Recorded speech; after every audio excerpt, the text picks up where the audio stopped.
Breena Martinez, and I have the pleasure of interviewing my teammate, Noora, who is from Finland. And this is what's so cool about being a part of the Pro Physiques family is we have athletes that fly in all the time into Gilbert, Arizona and go to the Pro Physiques Gym facility, thanks to, Whitney Jones and Damian Segovia. I mean, they are, at the head of our family. And they just bring in so many athletes from all over the world. And it's so cool to be a part of the team and meet them and train with them and to get the opportunity to work with them. So I just wanted to make sure that I had a chance to interview Noora before she goes on her long flight back to Finland. And I think her story is just really interesting, especially for those of you out there that maybe you're in another country and you have aspirations of getting into bodybuilding. I think Noora's story is awesome. So I'm going to ask her a few questions, and I think you guys are really going to enjoy hearing what this beauty has to say. So are you ready, girlie? I'm ready. Okay, good. Don't be nervous now. It's just us girls. So what's the biggest difference that you see between the lifestyles in Finland and in the United States? In general, in fitness. Yeah, I think just what the biggest difference is between the two, because I know that you've had some time to travel here in the U.S. now, and so I just wanted to see, is there a big difference? Yeah, I think people are more social and outgoing here than what they are in Finland. Okay. Yeah. Why do you think that is? That's a really cool question. I mean, maybe it's because. Okay, is it It's really. is it cultural? I is think it just? I think it's more cultural than anything else. Yeah, because people they are just not as social and they don't talk as much if they don't know you as a person. I see. But here, everyone they like to get to know you and do maybe a little bit small talk. And right, we're like, all right, let's take a selfie. Yeah, But you're a little bit more reserved in Finland. Okay, fair enough. So then, we got a chance to talk a lot while you were out here, and one of the things that I wanted to talk about was. One of the things you mentioned to me was that the U.S. feels different, and I wanted you to talk a little bit more about what opportunity means to you.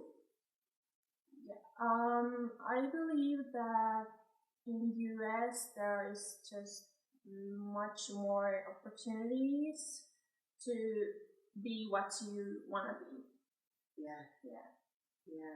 You have everything here that you can just imagine. Yeah. And I think that a lot of us here in the U.S., sometimes we don't realize it. We take it for granted. Yeah. And so that's why I love talking with a lot of international athletes, because just hearing what it's like for them in their countries, and they come here and they see all this opportunity. And then a lot of times here in America, all we hear is a lot of whining and complaining. I mean, I'm just keeping it 100. That's what I do. We hear a lot of, self-entitlement and all this. But when people come from other countries, they're just like, I love it here. This is awesome. So it's always refreshing for me to hear that, and motivating too. Because the truth of the matter is, we do have a lot of opportunity here. And you can chase your dreams here. You can be what you want to be, but you got to put in the work, right? You got to put in the work. And let's talk a little bit about the work, because you started bodybuilding at 17. Yeah. Just to give you a little reference, I didn't start till I was 30. So that alone, speaks volumes. So you started at 17 and you just turned 23 this past December, correct? Yeah, that's correct. Okay. So you just got your first 2 big wins in the Philippines, and it was back to back actually. Yeah. So that's really awesome, right? Philippines, and then in Romania. So what is your main goal for 2020? I mean, you ended on such a high note, right? So you got those 2 back-to-back wins. You are going to be the youngest IFBB Bikini Pro from Finland to qualify for Olympia. Now that is awesome. I mean, the biggest goal for this year is to be at my best at the Olympia first, and then do maybe just a couple more shows before the big O. The big O, I know. So we know where are we going, and just to get a little bit feedback of how the physique is looking and stage presence and everything like that. Yeah. So we talked a little bit about, you know, what your main goal is for 2020, but what's your overall goal with the sport? Like, what do you intend to do, you know, as an IFBB Bikini pro? Like, what are some of your aspirations, you know, for your career? I would say just to be a good role model for everyone who's interested in this lifestyle, competing or whatever it is, and it doesn't have to be a big person who is interested to compete, but just to in general. Yeah, just fitness and general, just being a motivation and inspiration to somebody. Yeah. Absolutely, that makes a lot of sense. What made you interested in this sport? I mean, I don't know if you guys could tell, I mean, but she's really tall. I'm talking, you are 5'10", and that's one of the reasons why I just fell in love with your physique when I first met you, because as a personal trainer, when I look at somebody's body and I'm like, she's 5'10", I think, gosh, her legs and arms and just your body is so long, and so it's so difficult to be able to build a muscle when you're a lot taller. And I mean, we could have played volleyball, you could have played basketball. There's a lot of other sports, but what made you choose bodybuilding? What got you into it? I think when I first went to gym, I wasn't that much into it then, but then I started to go in there more, and I was like, okay, this might be my thing. And one of the personal trainers at the gym asked me if I was interested to compete in bikini, and I had no idea what it was, so I had to do some research. And and then I was like, okay, maybe I could do it because I'm a competitive person. And that's when I started. And I think the main reason why I choose bodybuilding is because it affects in all aspects in life. You learn how to be strong mentally, physically. It has shown me that hard work and competition goes hand in hand. It's there's much more than just competing. It's much more than that. I say that same thing. I mean, mental, physical, spiritual, emotional. I mean, it's everything. You know, I played sports growing up, and out of all the sports, I do feel, out of all the ones that I participated in, bodybuilding is definitely one of the hardest. Yeah, it is. And it is an individual sport too.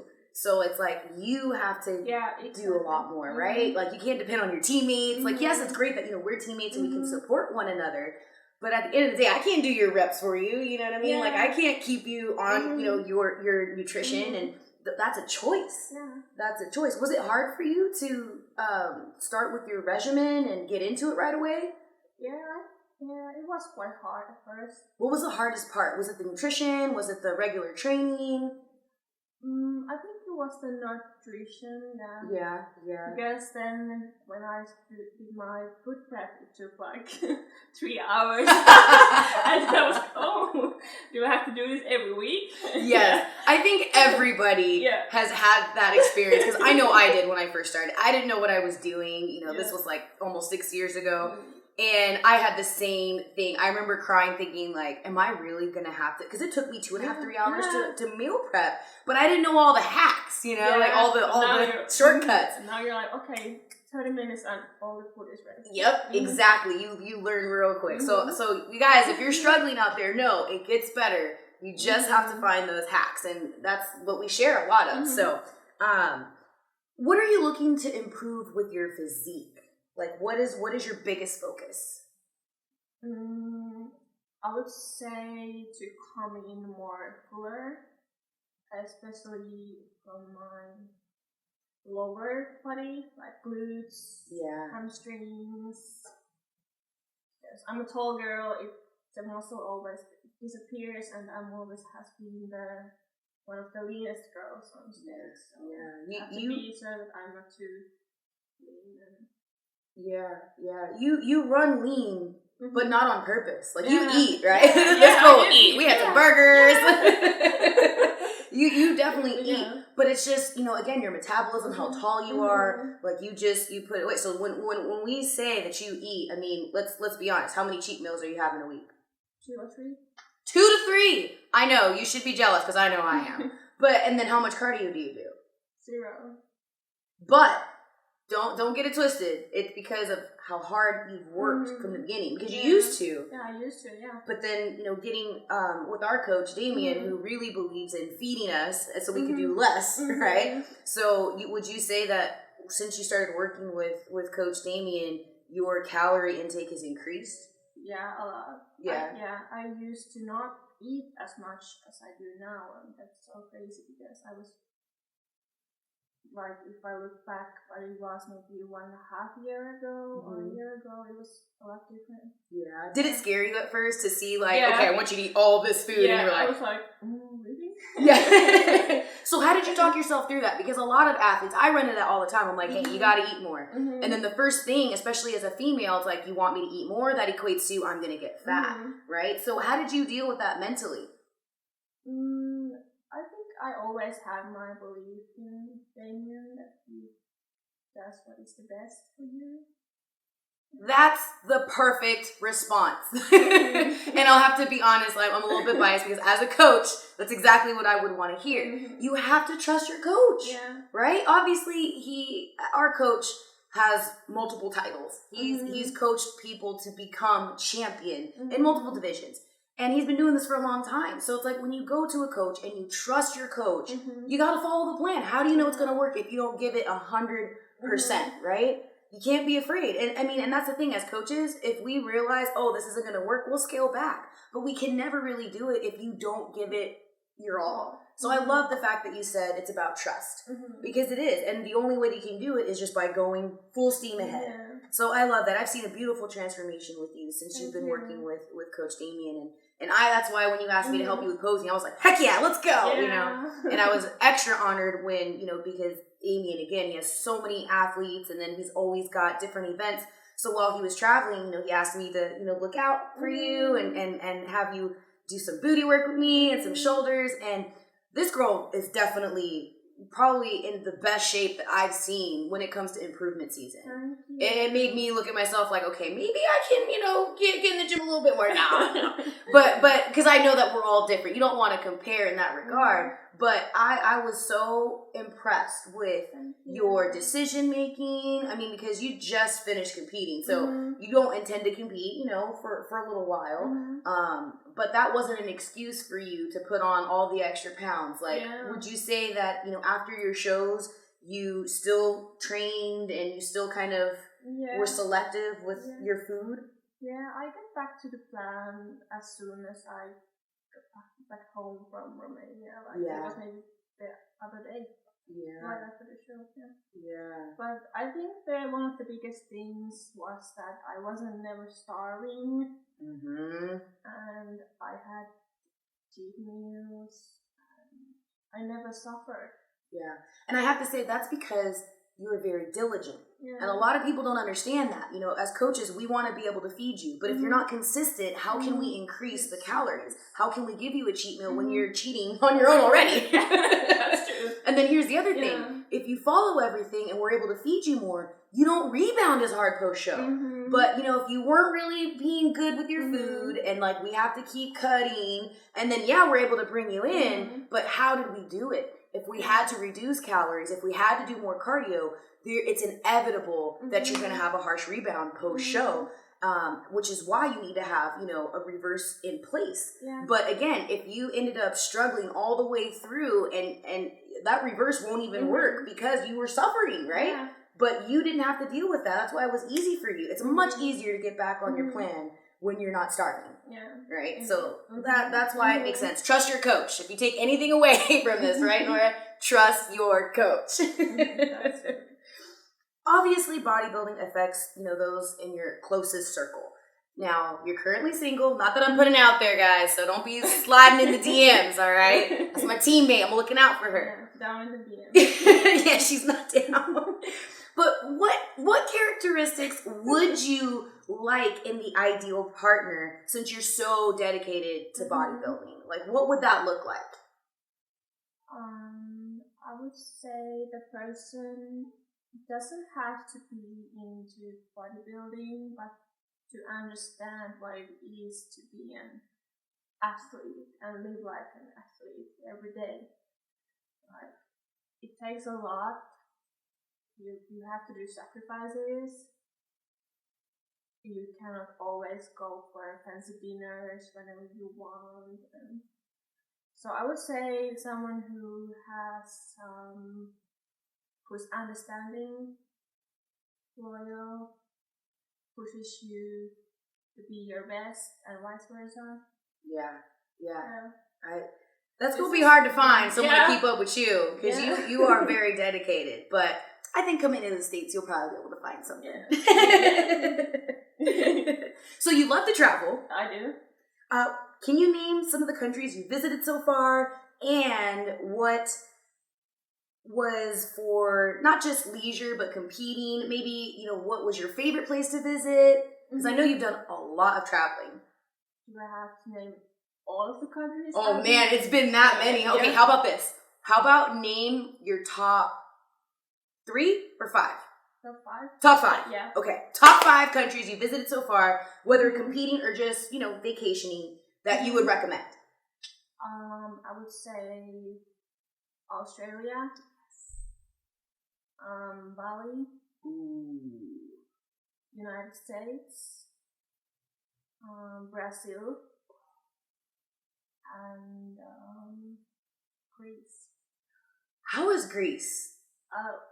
It's so pretty. Is it? That's on my bucket list. The 2 things that you said, Bali and Greece.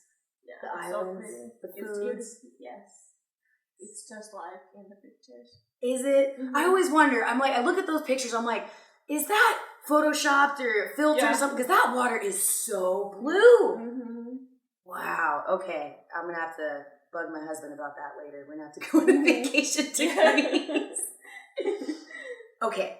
What are the foods you normally eat when you're training in Finland? My food, it's really simple. I like to have chicken, rice cakes. You do eat a lot of rice cakes. Yeah. People always make fun of me because I eat so much rice cakes. Hey, if you like rice cakes, you eat your rice cakes, right? Yeah. That's all good. Yeah. So when you have like a high calorie day or like a high day, low days, do you just eat more of that or do you switch it up? I just eat more. Mm-hmm. Yeah. Mm-hmm. More carbs. So more carbs. You're not afraid of the carbs, right? No. Yes. It's your best friend. Yeah, they are. They are. People don't understand that. I mean, people don't realize how carbs are energy. Mm-hmm. And if you treat it that way as a source of fuel for your workouts and keep it when you're most active, you don't have to go 0 carbs. You really don't. Yeah. Now, of course, if you have health reasons, you need to limit. I totally get that. If you're a diabetic and you have to, be very mindful of, the glycemic index. But you don't have to cut your carbs completely, especially for bodybuilding. Yeah. You do not have to do that. So, what's your favorite dessert? I know you've got a sweet tooth. I would have to say ice cream or donuts. Ooh. Wait, not both? Not ice cream and donuts? Yeah, that would be a good. Yeah. Mm-hmm. Is there a favorite type of ice cream or just any ice cream? Any ice cream or maybe gelato. Oh, yeah. Gelato is great. I remember when my husband and I got to go to Italy for the first time. Yeah, especially in Italy. Wow. It's so good. I don't even know how to describe it. Mm-hmm. It's way different, right? It's way different than any other. I love it. Is it possible? Mm-hmm. Is it possible to name the most favorite thing that you've eaten, while traveling? That you're just like, anytime I travel, when I go back there, this is what I'm going to get. I would have to say there is one restaurant in Italy where I went when I was competing there, and the food was just amazing. Really? Yeah. What did you order? It was a pizza. I don't usually like pizzas, but that was just something else. But when it's in, I think it's just different. You know, pizza in the States versus pizza in Italy, very, very different. Yeah. Right? Yeah. I have felt the same way because I'm used to like the deep dish, like thick crust. But then when you go to Italy, you know, and then you just, the ingredients are just so fresh. It's incredible to me, like how the food tastes. Noora, before we wrap up, I wanted to give you the opportunity to maybe say something to your friends and family and fans back home in Finland, because also I'm a huge fan of different languages, and so I just love to hear you speak in your native language, and I want everyone else to hear how beautiful you sound as well. So if you have a little special something that you would want to say, go ahead. Kiitos kaikille, jotka on tukenut mua, ja mä ootan tosi innolla, että mä pääsen edustaa Suomea tämän vuoden Olympiaan. Kiitos. I love it. I'm so proud of you. Thank you. And I just want to tell you that you have the entire support of your Pro Physiques family. Thank you. We loved having you here. We cannot wait for you to come back. We can't wait for you to hit the stage. And I cannot wait to be by your side at your very first Olympia. Thank you so much, You're Breena. so welcome.